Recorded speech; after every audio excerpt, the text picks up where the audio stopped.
Hello,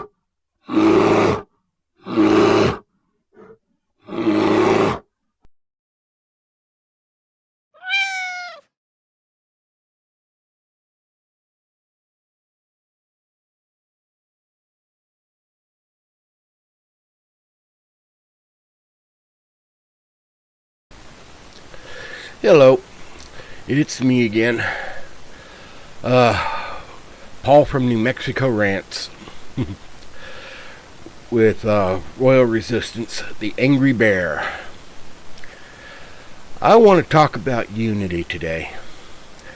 This country has been divided for far too long, and this current illegal administration has worsened that divide.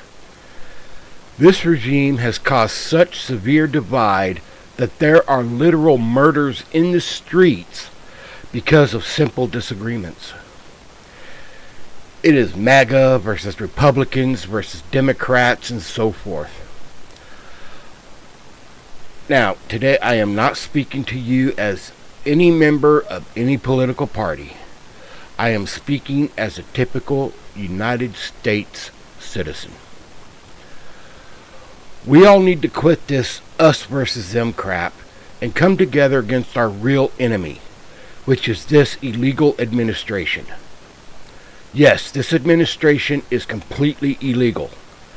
Trump is a convicted felon, an adjudicated rapist, a credibly alleged pedophile, and a traitor to our country.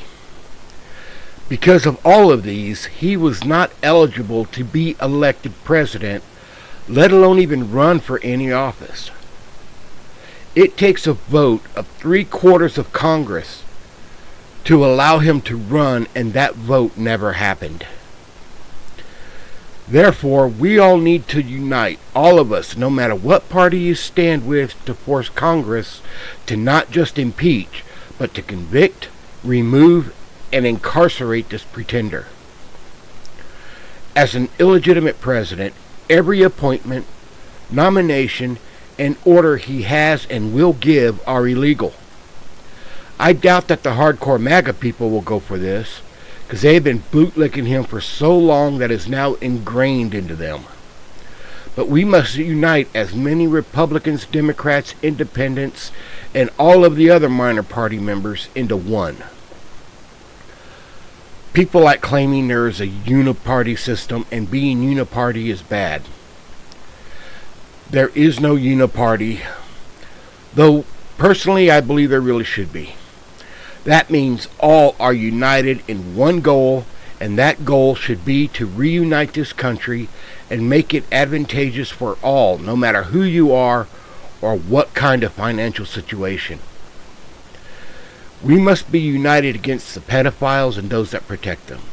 We must be united against those who commit fraud against the citizens of the United States.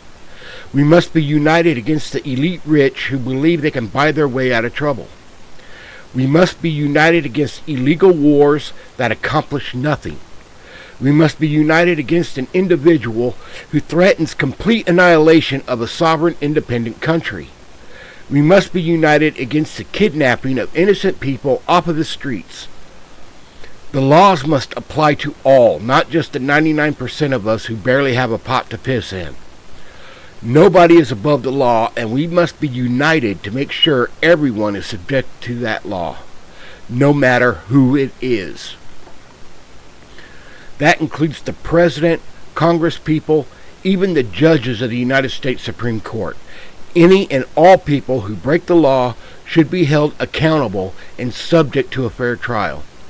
No one should be immune, and all should be held to the same standard.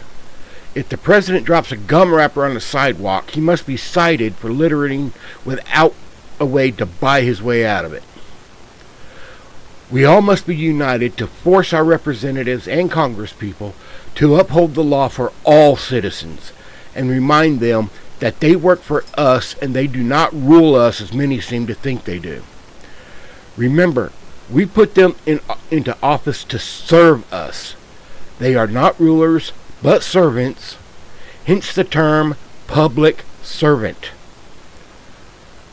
But we cannot force them to comply to what we want and need unless we are united against the true enemy of our country, which is the division that has been running rampant and gotten worse under the Trump regime. We cannot afford it anymore. People are literally dying because of this division and being thrown in prisons because they do not agree with this administration. The people of the United States as a country is dying, and the only way to save it is to save ourselves by uniting against those who are perpetrating the crimes that are killing us. President Abraham Lincoln once said, and I quote, "A house divided against itself cannot stand." And for all those who profess to believe in the Bible, let's not forget Matthew 7:24 through 27. It's a foolish man who builds his house upon the sand. Right now, this administration has created not just a divided house, but built that house on sand. There is no foundation, and with it being so divided, it will crumble even faster. We must unite to shore up this house and to create a foundation that will keep it from crumbling in the sand. This can only be achieved with unity. Remember, as corny as this sounds, there cannot be community without unity. Excuse me. We must all act as one and take back the country we all love from the divisive forces that are destroying it. To take it back, we must unite in common cause and contact all of our representatives in all states and territories and demand they get off of their asses and do something about the felon they had let into the Oval Office and all of the sycophants he appointed to carry out his illegal orders. We must all be united in our protests and rallies. We must never let them forget that they work for us and that we could fire them just as easily as we hired them. They serve at our sufferance, and we can remove them at any time. We cannot let this division keep spreading, or we will cease being a democratic Republican nation and fall into fascist chaos that Trump wants, with the 1% elite controlling every aspect of our lives. Now this Saturday, April 11th, in Portales, New Mexico, from noon to 2 p.m. Mountain Time, Royal Resistance is having a rally for unity at the courthouse on the square. I hope to see you there. And always, remember, resistance is not futile.